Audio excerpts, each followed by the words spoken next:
ನಂಬಿಕೆ ಇದೆ. ಬಟ್ ಒಂದನ್ನು ಎಲ್ಲೋ ಒಂದು ಕಡೆ ಈಗ ಆಲ್ರೆಡಿ ನಾವು ಬಹಳ ಮುರುಕಿರಯ್ಯ ಆ್ಯಂಡ್ ಅವ್ರ ಫ್ಯಾಮಿಲಿ ಖಂಡಿತ ನೊಂದಿದ್ದಾರೆ, ಬೇಜಾರಾಗಿದೆ. ಯಾಕಂದರೆ ನೀವು ಒಂದು ಮುತ್ತಪ್ಪರಯ್ಯವ್ರನ್ನ ಯಾವಾಗಲೂ ಮುತ್ತಪ್ಪರಯ್ಯ ಅಂಡರ್ವರ್ಲ್ಡ್ ಡಾನು ಭೂಗತಲೋಕದ ದೊರೆ ಅದನ್ನು ಮಾತ್ರ ನಾವು ನೋಡ್ತಾ ಇದ್ದೀರಾ. ಯಾಕೆ ಮುತ್ತಪ್ಪರಯ್ಯವ್ರು ಮಾಡಿರೋ ಎಷ್ಟೋ ಒಳ್ಳೆ ಕೆಲಸಗಳು ಯಾವುದನ್ನು ಇವತ್ತಿನವರೆಗೂ ಹೊರಗಡೆ ಬರಲೇ ಇಲ್ಲ. ಇದೇ ಮುತ್ತಪ್ಪರಯ್ಯವರು ಈ ದೇಶಕ್ಕೆ ಸಂಬಂಧಪಟ್ಟಂಗೆ ಎಷ್ಟೋ ಇನ್ಫಾರ್ಮೇಷನ್ ಕೊಟ್ಟಿದ್ದಾರೆ, ಅವ್ರು ಎಷ್ಟೋ ಇಂಟರ್ವ್ಯೂಸಲ್ಲಿ ನಿಮ್ಮಲ್ಲೇ ಕೊಟ್ಟಿದ್ದಾರೆ. ಇದೇ ಡ್ರಗ್ ಮಾಫಿಯಾ ಹಿಡ್ಕೊಟ್ಟಿದ್ದಕ್ಕೆ ಅಂತ ಅವ್ರಿಗೆ ರಿವಾರ್ಡ್ ಕೊಟ್ಟಿದ್ದಾರೆ ಸೆಂಟ್ರಲ್ ಗೌರ್ಮೆಂಟಿಂದ, ಅದ್ರ ಕಾಪೀಸ್ ಇವತ್ತು ಅವ್ರ ಮನೇಲಿದೆ. ಎಷ್ಟೋ ಒಳ್ಳೆ ಕೆಲಸಗಳು ಮಾಡಿದ್ದಾರೆ ಮುತ್ತಪ್ಪರಯ್ಯವರು.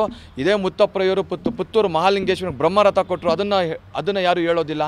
ಸುಬ್ರಹ್ಮಣ್ಯಂಗೆ ಕುಕ್ಕೆ ಸುಬ್ರಹ್ಮಣ್ಯಗೆ ಬ್ರಹ್ಮರಥ ಕೊಟ್ಟರು, ಅದನ್ನು ಯಾರೂ ಹೇಳೋದಿಲ್ಲ. ಇದೇ ಜನಕ್ಕೆ ಎಷ್ಟೋ ಸಾವಿರಾರು ಜನಕ್ಕೆ ಬೋರ್ಗಳು ಹಾಕ್ಸ್ಕೊಟ್ರು, ಎಷ್ಟೋ ಜನಕ್ಕೆ ಹೆಲ್ತ್ ಕ್ಯಾಂಪ್ಸ್ಗಳು ಮಾಡಿದ್ರು, ಜೈ ಕರ್ನಾಟಕ ಇಟ್ಕೊಂಡು ಕನ್ನಡ ಪರ ಹೋರಾಟ ಮಾಡಿದ್ರು. ಅಂಥವ್ರ ಮಗ ಅಂತ ಹೇಳೋದಿಲ್ಲ. ಒಂದು ಬಾರಿ ಯೋಚನೆ ಮಾಡಿ ಏನು ಆಗಲಿ, ಯಾರು ಏನನ್ನ ಹೇಳ್ಕೊಳ್ಳಿ. ಸರ್ವೀಸ್ ಮಾಡಿದವನು ನಾನು ಸರ್ವೀಸ್ ಮಾಡಿದೆ ಅಂತ ಏನು ಯಾವತ್ತೂ ಅವರು ಹೇಳ್ಕೊಂಡು ಹೋಗಿಲ್ಲ. ಯಾವತ್ತಿಗೂ ಅವ್ರನ್ನ ಒಂದು ಪೋಟ್ರ ಮಾಡಿದ ರೀತಿನೇ ಹೆಂಗಿದೆ ಅಂದರೆ ಅವ್ರು ಅಂಡರ್ವರ್ಲ್ಡ್ ಡಾನ್ ಭೂಗತಲೋಕದ ಲ್ಯಾಂಡ್ ಮಾಫಿಯಾ ಬರೀ ಇದೇ ತೋರಿಸಿದ್ರು. ಒಂದೇ ಯಾವ್ದಾನ ಮುತ್ತಪ್ಪರವ್ರಿಗೆ ಎಕ್ಸ್ಟ್ರಾಕ್ಷನ್ ಕೇಸ್ ಇತ್ತಾ ಇವತ್ತಿನವರೆಗೂ? ಒಂದು ತೋರಿಸಿ ನೋಡೋಣ. ಯಾವ್ದಾನ ಒಂದು ನಂಬರ್, ಒಂದೇ ಒಂದು ಕೇಸ್ನ ಎಕ್ಸ್ಟ್ರಾಕ್ಷನ್ ಕೇಸ್ನ ಮುತ್ತಪ್ಪರ ಅಗೇನ್ಸ್ಟ್ ಇದ್ದಿದ್ದು ತೋರಿಸಿದ್ರೆ ನಾನು I am ready to bend my head.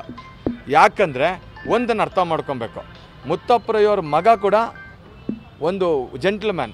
ಅವನಾಯಿತು, ಅವ್ನ ಕೆಲಸ ಆಯಿತು, ಅವನದೇ ಆದ ಬಿಸ್ನೆಸ್ ಆಯಿತು, ಅವನದೇ ಆದ ಒಂದು ಬಿಸ್ನೆಸ್ ಮಾಡ್ಕೊಂಡು ಇವಾಗ ಮದುವೆ ಆಗಿ ಅವನು ಒಂದು ಹೊರದೇಶದ ಒಂದು ಹುಡುಗಿನ ಮದುವೆ ಆಗಿಬಿಟ್ಟು ಅವ್ನು ಪಾಡ್ಕೊಂಡಿದ್ದಾನೆ.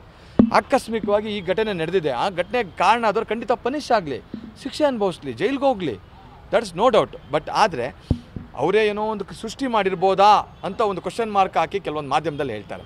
ನಾನು ಅವ್ರಿಗೆ ಒಂದೇ ಪ್ರಶ್ನೆ ಕೇಳೋದು, ಕೆಲವೊಂದು ಮಾಧ್ಯಮದವ್ರಿಗೆ ನಾನು ಹೇಳೋದು, ಕರೆಕ್ಟ್ ಸರ್, ನೀವು ಹಂಗೆ ಕೇಳ್ತಿರಲ್ಲ, ಸೃಷ್ಟಿ ಮಾಡೋದಾದರೆ ಅವ್ರು ಯಾಕೆ ಫಾರ್ಚುನರ್ ಕಾರಲ್ಲಿ ಹೋಗ್ಬಿಟ್ಟು ಯಾವುದೋ ಬುಲೆಟ್ನ ಮಾಡಿ ಗನ್ ತೂತೋಗಿ ಮೂಗು ಕಟ್ಟಾಗಿ ಇನ್ನೊಂದು ಚೂರು ಹಿಂಗೆ ಹೋಗಿದ್ರೆ ಮುಖನೇ ಒಡೆದೋಗಿರ್ತಾ ಇತ್ತು, ಮನುಷ್ಯ ಸತ್ತೇ ಹೋಗ್ತಿದ್ದ.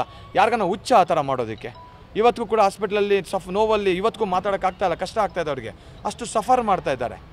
ಸೊ ತಾವು ಒಂದನ್ನು ಅರ್ಥ ಮಾಡ್ಕೊಳ್ಬೇಕು, ಭಾಳ ಒಂದನ್ನು ಅರ್ಥ ಮಾಡ್ಕೊಳ್ಬೇಕು. ನೀವು ಖಂಡಿತ ಅದರ ಅವಶ್ಯಕತೆ ಅವ್ರಿಗಿಲ್ಲ. ಮುತ್ತಪ್ಪರಯ್ಯವ್ರ ಮಗ ಅನ್ನೋ ಒಂದು ಹೆಸರು ಅವ್ರಿಗೆ ಆಲ್ರೆಡಿ ಇದೆ, ಹೆಸರು ಮಾಡುವಂಥ ಅವಶ್ಯಕತೆ ಖಂಡಿತ ಇಲ್ಲ.